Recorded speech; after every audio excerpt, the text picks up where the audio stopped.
ये बात उन दिनों की है जब बुद्धा मरवन में अपना समय व्यतीत कर रहे थे। इस समय तक बुद्धि की प्रसिद्धि दूर दूर तक फैल चुकी थी। बहुत दूर दूर से लोग अपनी चिंताओं और परेशानियों का समाधान खोजने के पास आते थे। ऐसे ही एक दिन जब बुद्धा मरवन में अपने शिष्यों को प्रवचन दे रहे थे तो एक अधेड़ उम्र का व्यक्ति अपने 2 और 21 वर्ष के पुत्र को अपने साथ लिए बुद्धि की तरफ चला आ रहा था।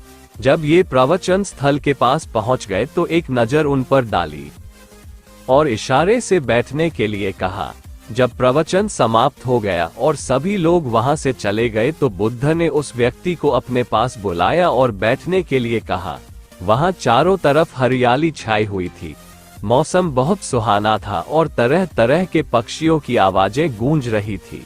ऐसा नजारा देखकर उस व्यक्ति को अंदर से असीम शांति महसूस हो रही थी।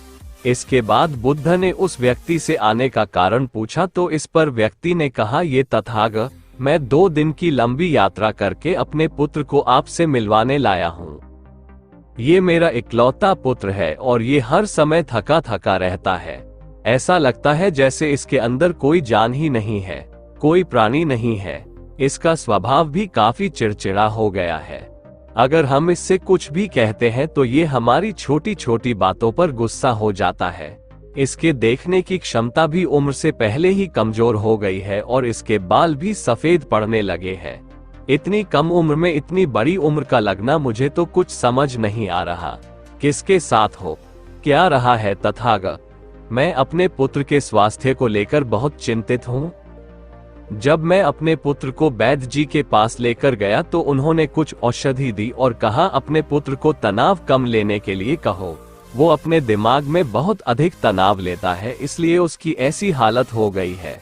लेकिन मुझे उनके बहुत समझाने के बाद भी तनाव का मतलब समझ नहीं आया। मुझे नहीं पता कि तनाव होता क्या है, ये किन कारणों से आता है और उसे कैसे अपने पुत्र के दिमाग से निकालूं। लेकिन मुझे सबसे पहले तो ये समझना है कि तनाव होता क्या है। इसीलिए तथागत मैं आपके पास आया हूँ। कृपया आप मेरी समस्या का समाधान कीजिए। ये सुन बुद्ध उसके पुत्र को बड़े ध्यान से देखते हैं, उसके चेहरे को देखते हैं, उसकी आंखों को देखते हैं और फिर उसके हाथों की नब्ज को भी देखते हैं। ये सारी विधि करने के पश्चात बुद्ध उस व्यक्ति से कहते हैं, तनाव लेना तो कोई नहीं चाहता, लेकिन फिर भी यह तनाव लोगों के दिमाग को दीमक की तरह पकड़ लेता है और व्यक्ति जान भी नहीं पाता कि वह तनाव में जी रहा है। लेकिन अगर व्यक्ति तनाव के कारणों को अच्छे से समझ लेता है और तनाव के बारे में कोई ऐसा पैमाना बना लेता है जिससे वह जान सके कि वह कितने तनाव में है, तो वह इस समस्या का समाधान भी खोज सकता है। सबसे पहले तो तुम ये समझो कि तनाव होता क्या है। जब भी कोई व्यक्ति कोई काम कर रहा होता है लेकिन उसका मन कहीं दूर भटक रहा होता है, कल्पनाओं में होता है, तो उसके शरीर और मन के बीच एक दूरी पैदा हो जाती है। ये दूरी जितनी अधिक होगी व्यक्ति उतनी ही ज्यादा बेहोशी की अवस्था में होता है और शरीर व मन के बीच की इसी दूरी, इसी खिंचाव को तनाव कहा जाता है। आखिर कोई पसंदीदा खेल खेलने के बाद व्यक्ति चुस्ती और प्रसन्नता से क्यों भर जाता है, जबकि उसने तो अपने शरीर को थकाया है। लेकिन समझने वाली बात यह है कि खेलते समय मन और शरीर एक साथ पूरी तरह से उस खेल में केंद्रित होते हैं, जिससे शरीर और मन के बीच दूरी पैदा नहीं होती और कोई तनाव पैदा नहीं होता। और अगर दिमाग में कोई तनाव था भी तो वो भी दूर हो जाता है। लेकिन इसके विपरीत जब हम कोई ऐसा काम करते हैं जो हमें पसंद नहीं है, तो हमारा ससुर तो उस काम को कर रहा होता है लेकिन हमारा मन कहीं दूर कल्पनाओं में भटक रहा होता है, जिससे शरीर और मन के बीच एक दूरी पैदा हो गई और तनाव ने जन्म ले लिया। लगता है दूसरा पूरा हुआ तो तीसरे की तरफ, और इस तरीके से वो अपने लक्ष्यों को पाने के लिए जिंदगी भर गोल गोल घूमता रहता है। इसीलिए जो व्यक्ति अति महत्वाकांक्षी होता है, जिसने बड़े बड़े लक्ष्य बनाए होते हैं, वो वर्तमान में कभी रह ही नहीं पाता। उसका मन सदैव भविष्य की योजनाएं बनाने में ही व्यस्त रहता है। उसका शरीर तो वर्तमान में रहता है लेकिन भविष्य में ही रहता है, जिससे मन और शरीर के बीच दूरी पैदा हो जाती है और वह तनाव भरी जिंदगी जीने लगता है। बुद्ध के मुंह से यह बात सुन उस लड़के ने कहा, बुद्ध तो फिर इसका मतलब है कि हमें लक्ष्य नहीं बनानी चाहिए, क्योंकि लक्ष्य बनाना भी तो महत्वाकांक्षा ही है। इस पर बुद्ध ने कहा, जीवन में लक्ष्य बनाना कोई गलत बात नहीं है, लेकिन समस्या तब उत्पन्न होती है जब वो अपना पूरा ध्यान उस लक्ष्य से मिलने वाले परिणाम पर ही लगा देते हैं और उसके परिणाम की चिंता करते रहते हैं। व्यक्ति को वर्तमान में जीना आना चाहिए। आप लक्ष्य बनाइए और उस लक्ष्य की प्राप्ति के लिए कड़ी मेहनत करिए, लेकिन साथ ही साथ आपको इस बात का भी ज्ञान होना चाहिए कि आप अभी वर्तमान में जी रहे हैं और वर्तमान ही सत्य है। बुद्ध ने आगे कहा, तनाव का दूसरा सबसे बड़ा कारण है ईर्ष्या। जब व्यक्ति ईर्ष्या और जलन से भर जाता है तो उसका मन अंदर से सड़ने लगता है। ईर्ष्या एक आंतरिक घाव है। आंतरिक घाव यानी मन का घाव व्यक्ति के शरीर का घाव तो भर सकता है, लेकिन मन का घाव कभी नहीं भर सकता। इसीलिए व्यक्ति को दूसरे की खुशी और तरक्की से कभी ईर्ष्या नहीं करनी चाहिए, क्योंकि तनाव का कारण है। इसके बाद बुद्ध ने तनाव का अगला कारण बताते हुए कहा कि आरुषिपूर्ण काम करने से भी मन में तनाव पैदा होता है। जो काम करना हमें पसंद ही नहीं है, जिसका में हमारी रुचि ही नहीं है, उस काम में हमारा मन लग ही नहीं पाएगा। हमारा शरीर तो वही बैठा रहेगा, लेकिन हमारा मन कल्पनाओं की उड़ान भरेगा, जिससे शरीर और मन के बीच दूरी पैदा हो जाती है और व्यक्ति तनावग्रस्त हो जाता है। इसीलिए इंसान को हमेशा अपनी रुचि के अनुसार ही कार्य करनी चाहिए। अगर व्यक्ति ने ये पता कर लिया कि उसे कौन सा काम करना पसंद है और वो उसी काम को अपने जीवन का लक्ष्य बना लेता है, तो फिर वो काम उसके लिए काम नहीं बल्कि खेल बन जाता है। फिर बुद्ध ने कहा, तनाव का चौथा कारण होता है किसी दूसरे से अच्छा रखना। बुद्ध ने उस व्यक्ति की ओर इशारा करते हुए कहा, एक पिता होने के नाते तुम्हारी अपने पुत्र से बहुत सी अपेक्षाएं होंगी कि तुम्हारा पुत्र एक बहुत ही कामयाब इंसान बने, तुम्हारा नाम रोशन करे, जैसा तुम चाहते हो उस तरह का जीवन जिए, तुम्हारी हर बात मानी।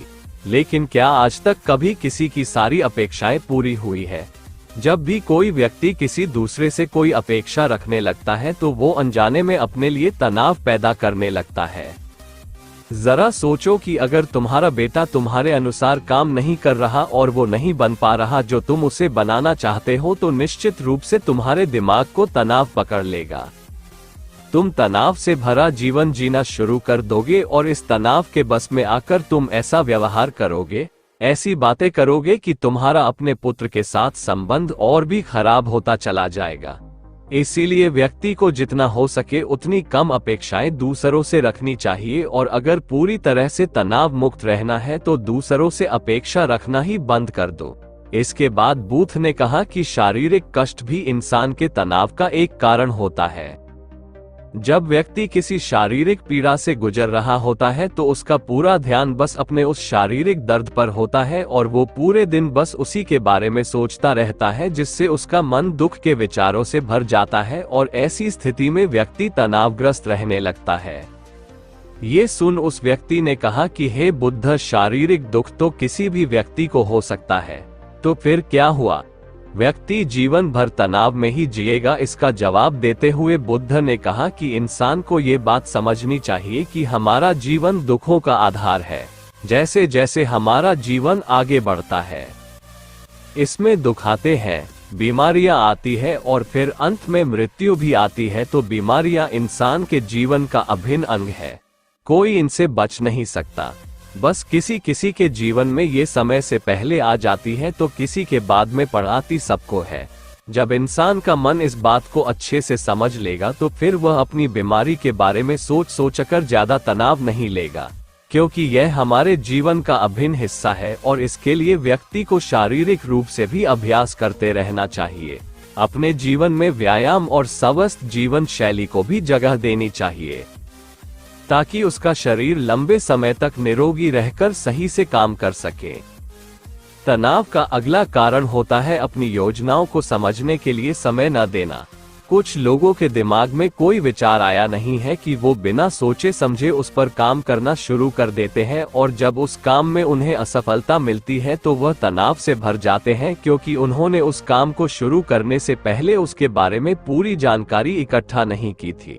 इंसान को कोई भी काम शुरू करने से पहले उसके अच्छे और बुरे परिणामों के बारे में ठीक से सोच विचार कर लेना चाहिए। इंसान को इस बारे में भी सोच लेना चाहिए कि अगर ये योजना सफल नहीं हुई तो फिर इसके बाद मैं क्या करूंगा। इसलिए व्यक्ति को अपनी योजनाओं को ठीक से समझने के लिए पूरा समय देना चाहिए ताकि बाद में उस योजना की वजह से तनाव पैदा ना हो। तनाव का 7वां सबसे बड़ा कारण होता है टाल मटोल करना, आज के काम को कल पर टालना। आप लोगों ने ये कहावत तो सुनी होगी कि आलसी इंसान के शरीर का सबसे बड़ा शत्रु है। इंसान आलस्य की वजह से आज के काम को कल के लिए टाल देता है और फिर काम को टालना उसकी आदत बन जाती है। काम को कल पर टालने वाले व्यक्ति का काम कभी भी समय पर पूरा नहीं हो पाता और अगर किसी तरह से पूरा हो भी जाता है तो वह उतना अच्छा नहीं हो पाता जितना अच्छा उसे किया जा सकता था, और फिर यह बात व्यक्ति के अंदर तनाव पैदा करती है। लेकिन काम को टालना या काम को एकदम अंत समय पर करना एक आदत है, इसीलिए व्यक्ति ना चाहते हुए भी बार बार अपनी इस आदत का शिकार बन जाता है और काम को टालता रहता है, और फिर जब काम की समय सीमा पास आ जाती है तो वह तनाव से भरकर काम को पूरा करने का प्रयास करता है। इसीलिए तनाव मुक्त रहने के लिए व्यक्ति को काम को टालने की आदत छोड़नी पड़ेगी, और ये तभी संभव है जब व्यक्ति काम को समय से पहले खत्म करने का निश्चय करे। सबसे आखिरी और सबसे प्रमुख कारण जो तनाव का होता है वो है ज्यादा सोचना। लगातार सोचते रहना भी एक बीमारी है और यह उस व्यक्ति में सबसे ज्यादा पाई जाती है जो कपोल कल्पनाएं करता है, जो अतीत की घटनाओं और भविष्य की बातों के बारे में सोचता रहता है, जो बेवजह के अनुमान लगाता रहता है। इसीलिए व्यक्ति को ज्यादा सोचने की आदत पर लगाम लगाना चाहिए।